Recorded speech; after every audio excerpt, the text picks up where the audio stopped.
Feliz y bendecido amanecer. Hoy es jueves 4 de agosto del 2022. En el santoral recordamos a San Juan María Vianney, presbítero. Lectura del Santo Evangelio según San Mateo. En aquel tiempo, cuando llegó Jesús a la región de Cesarea de Filipo, hizo esta pregunta a sus discípulos: ¿Quién dice la gente que es el Hijo del Hombre? Ellos le respondieron: unos dicen que eres Juan el Bautista, otros que Elías, otros que Jeremías o alguno de los profetas. Luego les preguntó: ¿y ustedes quién dicen que soy yo? Simón Pedro tomó la palabra y le dijo: tú eres el Mesías, el Hijo del Dios vivo. Jesús le dijo entonces: dichoso tú, Simón, hijo de Juan, porque esto no te lo ha revelado ningún hombre, sino mi Padre que está en los cielos. Y yo te digo a ti, que tú eres Pedro, y sobre esta piedra edificaré mi iglesia. Los poderes del infierno no prevalecerán sobre ella. Yo te daré las llaves del reino de los cielos. Todo lo que ates en la tierra quedará atado en el cielo, y todo lo que desates en la tierra quedará desatado en el cielo. Y les ordenó a sus discípulos que no dijeran a nadie que él era el Mesías. A partir de entonces comenzó Jesús a anunciar a sus discípulos que tenía que ir a Jerusalén para padecer allí mucho de parte de los ancianos, de los sumos sacerdotes y de los escribas, que tenía que ser condenado a muerte y resucitar al tercer día. Pedro se lo llevó aparte y trató de disuadirlo diciéndolo: no lo permita Dios, Señor, esto no te puede suceder a ti. Pero Jesús se volvió a Pedro y le dijo: apártate de mí, Satanás, y no intentes hacerme tropezar en mi camino, porque tu modo de pensar no es el de Dios, sino el de los hombres. Palabra del Señor. ¿Quién es el santo cura de Ars? El santo cura de Ars es uno de los grandes sacerdotes santos de la historia de la Iglesia, como así lo ha demostrado su inmensa labor pastoral y su fama de santidad aún en vida. San Juan María Vianney nace en Dardilly, pueblo cercano a Lyon, el 8 de mayo de 1786. A los 17 años inicia sus estudios sacerdotales. Llamado al servicio militar, es destinado a combatir en España, pero deserta y se oculta en las montañas desde 1809 hasta 1811, año en que la amnistía le permite volver a su pueblo. Vuelve al seminario, pero debido a sus dificultades con la filosofía y el latín, es despedido. Un sacerdote, el padre Belli, lo acoge y le prepara, hasta conseguir que sea ordenado el 13 de agosto de 1815. Permanece como coadjutor del padre Belli desde 1815 hasta 1818, año en que es destinado a la parroquia de Ars, un pueblecito con 230 habitantes.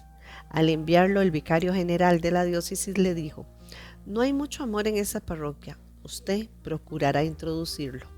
En los años transcurridos en Ars puede distinguirse claramente dos fases. En la primera, su labor pastoral se limitó a los feligreses de su parroquia con la predicación, la catequesis, las visitas a los enfermos, etc. En la segunda, pocos años más tarde, su fama de santidad se extendió por toda Francia y una gran multitud de todas las regiones acude a Ars, y a veces la gente ha de esperar días para poder confesarse con él. Un botón de muestra de esta gran afluencia de fieles es que fue preciso poner trenes especiales desde Lyon a Ars. Falleció el 4 de agosto de 1859, por lo que su memoria obligatoria se celebra el 4 de agosto.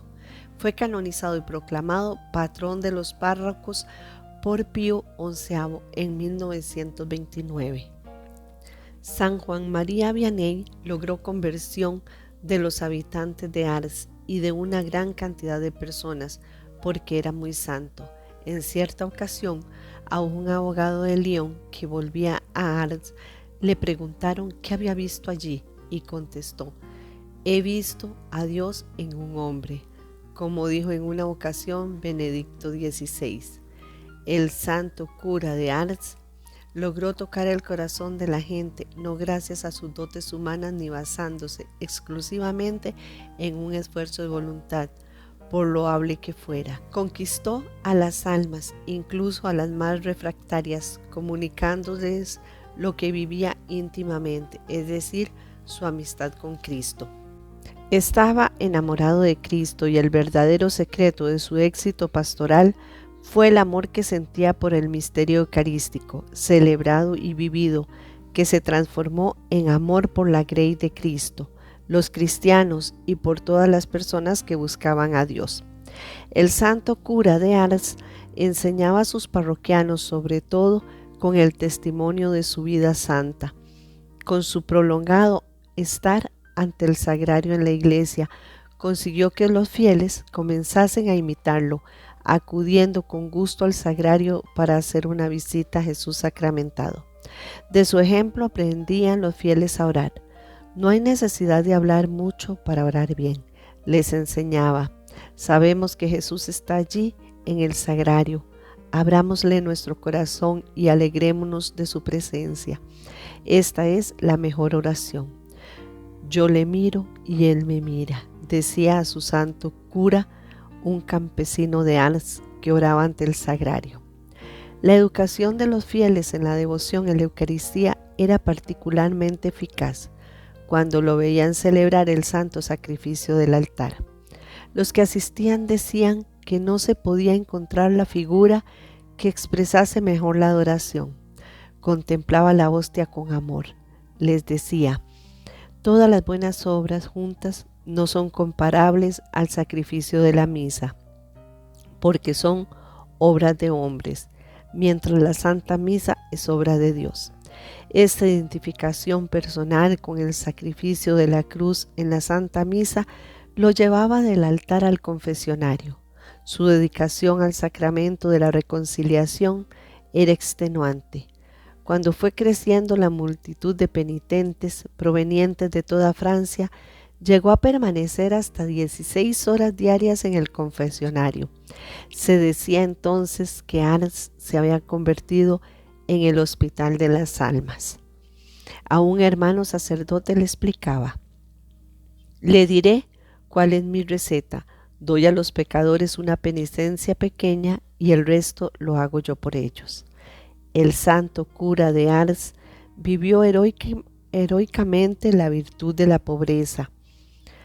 Su pobreza no fue la de un religioso o un monje, sino la que pide a un sacerdote.